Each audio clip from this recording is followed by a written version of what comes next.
kwento ay nawalan ng panlasa. Ano kaya ang nangyari? Isinulat ng inyong lingkod. Si Lasa ay mahilig kumain. Paborito niyang kainin ang sampalok at dalandan na maasim. Maging ang candy at donut na matamis.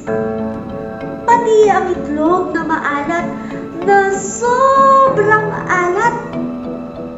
Pati ang kape na ubod ng pait. Masaya si Lasa na nilalasahan ang iba't ibang klaseng mga pagkain kahit na minsan ito ay masama sa kanyang katawan. Isang hapon, bumili si Lasa ng ice cream at maraming candy. Ito ay palihim niyang kinain.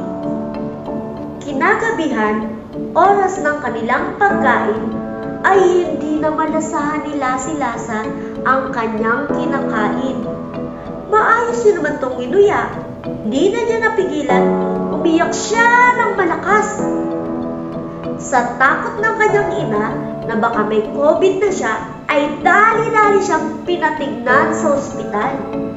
Nalaman nila na namamaga pala ang kanyang lalamunan. Umamit si Lasa na palihim siyang kumakain ng ice cream at candy. Laking pasasalamat nila sa Diyos dahil ito lang ang kanyang naging sakit.